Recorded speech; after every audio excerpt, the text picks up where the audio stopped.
ইমদাদুল ফাতাওয়ার একটা উদ্ধৃতি ওনারা টেনেছেন। ওই উদ্ধৃতি টেনতে যায় নিজেদের মতলবের বিপরীত, মানে নিজেদের বিরুদ্ধে যে কথাটা যায় ওটা করেনি, আনেনি। আমি যেটা প্রথম বেড়েছি ওটাই বলি।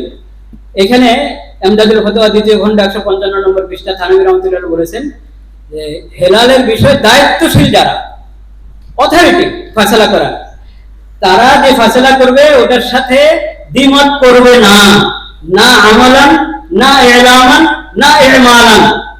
নিজেও এর খেলাফ আমল করবে না, অন্যদেরকে জানাবে না, মিডিয়াতে জানাবে না, প্রচার করবে না, এবং অন্যদেরকে আমল করতে বলবে না। যথাযথ অথরিটি হেলালের ফয়সালার ব্যাপারে তাদের ফয়সালার উপর আমল করবে। এই হাকিমুল উম্মাহ থানভী রহমাতুল্লাহ ইমদাদুল ফাতাওয়ার মধ্যে।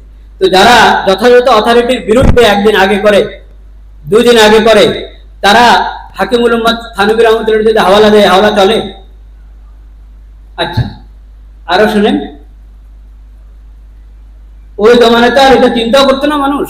ওনার জমানাতে সব জায়গার, কিন্তু মোটামুটি বড় একটা এলাকা নিয়ে সব জায়গার খবর জমা করে করা যায় কিনা, এই একসাথে করা যায় কিনা, ওটা জিজ্ঞেস করা হয়েছে হজরতকে, যে এরকম আমরা অন্যান্য জায়গার খবরগুলো সংগ্রহ করে ফয়সালা করে মানুষকে জানিয়ে দিব যে এখন আজকে চাঁদ হয়ে গেছে, তোমরা সবাই করতে পারো।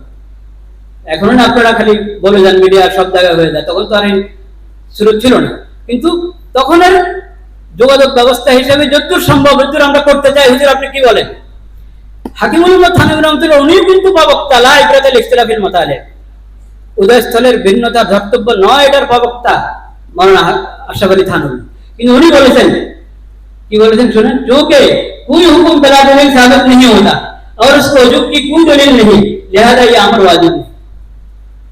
একটা জিনিসকে জরুরি বলতে রাজি করতে জরুরি লাগবে। কোরআন হাদিসে কোথাও দলিল নাই যে অন্য জায়গা থেকে দূর দূর থেকে আমরা সাক্ষ্য সংগ্রহ করে, সংবাদ সংগ্রহ করে মানুষকে একসাথে ঈদ করার ব্যবস্থা করে দিব, এটা কোনো দলিল নাই। কাজে এটাকে ওয়াজিব বলার কোনো সুযোগ নেই। এরকম বলছে। আচ্ছা, যদি ওয়াজিব না হয়, এটার আমরা শরীয়তে আমাদেরকে আদেশ করে নাই, কিন্তু তাও যদি করে ফেললাম তাহলে কি বিষয়, সেটার কথা উনি হযরত সামনে বলেছেন। ওটা উনি বলেছেন না, এসে গেলে এটার উপর আমল করো, আমল করা জরুরি। ওনার যে বক্তব্য, সেই বক্তব্য হিসাবে উনি বলেছেন। ওনারা করেছে কি, আমি যেটা পড়ে শোনালে আমরা তো আনেই নাই। পরেরটা আল জওয়াব ইসকে মুকাল্লাফ তো নেই। প্রথম কথা, এটার তো আদেশ নাই শরীয়তের পক্ষ থেকে যে এরকম দূর দূর থেকে খবর আনো, মুকাল্লাফ তো নেই। লেকিন এরা লেকিন থেকে পরেরটা উল্লেখ করেছে, ওটার অনুবাদ করে দিয়েছে। মুকাল্লাফ তো নেই এটার অনুবাদ করেনি। এখন অনুবাদ, যারা অনুবাদ নির্ভর তারা তো বুঝবে না কি ঘটনা ঘটেছে, কিন্তু যারা উসকে মুকাল্লাফ তো নেই এটা যখন তাদের উদ্ধৃতির মধ্যে পাবে, তখন তো বলবে যে উসকে মুকাল্লাফ তো নেই মানে কি, উসকে, তাহলে সে খুলবে কি খুলবে না? মূল কিতাব খুলবে, খুললে তো দেখবে উসকে মুকাল্লাফ নেই বলে। আপনি বলেছেন যে এটা করার কোনো শরীয়ত আমাদেরকে আদেশে দেয় নাই যে আমরা অন্যান্য জায়গা থেকে খবর এনে একদিনই করার চেষ্টা করতে হবে। তাহলে এই যে উদ্ধৃতি, এরকম ভাবে মুনতাখাবাতে নিজামুল ফাতাওয়া, মুনতাখাবাতে নিজামুল ফাতাওয়ার মধ্যে ওনারা একই বক্তব্য, লা ইবরাতাল ইখতিলাফিল মাতালিব। এজন্য খুশি হয়ে তারা ওনার উদ্ধৃতি দিয়েছেন। ওনাকে জিজ্ঞেস করা হয়েছে ঠিক আজকের পরিভাষায়, যেহেতু উনি পরে নিজামুদ্দিন সাহেব, নিজামুদ্দিন সামদিনা, নিজামুদ্দিন আদমি দারুল উলুম দেওবন্দের ছিলেন, এই সদরে মুফতি ছিলেন। ওনাকে জিজ্ঞেস করা হয়েছে যে এরকম আমরা ব্যবস্থা করতে চাই, কি হয়? তাওহীদুল আহিল্লা, হ্যাঁ, একাধিক চান না, নতুন চান না, এক হেলাল, প্রথম হেলাল। ওনার সামনে প্রথম হেলাল বলেন, এক হেলালের কথা বলে, এক হেলালের ভিত্তিতে সবাই রোজা ঈদ করবে, এই সম্পর্কে যখন ওনার সামনে না না না না, শরীয়ত, এটা শরীয়তের মানসার খেলাফ, শরীয়তের রুচি প্রকৃতির খেলাফ। শরীয়ত কখনো তাওহীদুল আহিল্লার আমাদের কি করে নাই।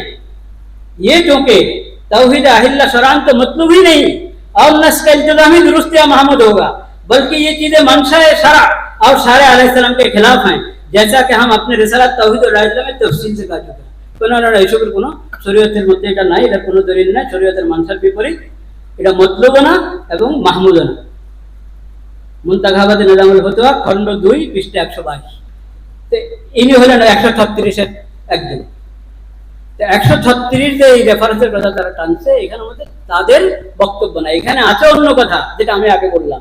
দুটা মত আগে থেকে চলে আসলো, সেই দুই মতের একমতকে উঠে দিয়েছে। কিন্তু ওই দুই মতের কেউ এই কথা বলেন না, অন্য জায়গা থেকে খবর সংগ্রহ করে এটা ব্যবস্থা গ্রহণ করতে হবে সবাইকে 1 তারিখে করানোর, নতুবা নতুবা ওরা বলে কি যে তোমাদের ফরজ রোজা ছুটে যাবে, ঈদের দিন রোজা রাখার গুনাহ হবে। এটা এই 136-এর কোন একটা রেফারেন্স, এই 136-এর বাইরে 1036 কিতাব হাদিস তাফসীর ফিকহ ফতোয়া কোন একটা থেকে বের করে দাও। তোমাদের এগুলা থেকে তো নাই, এগুলাতে নাই, তোমরা যেটা নির্বাচন করেছো ওগুলাতে নাই, অন্য থেকে থাকবে কোথেকে?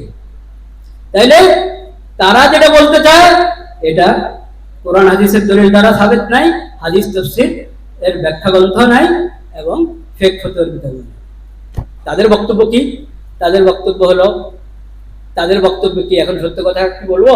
তাদের বক্তব্য, হ্যাঁ বলছি, তারপরে দেখেন, মানে তাদের আখেরি জিনিসগুলো আছে আমাদের।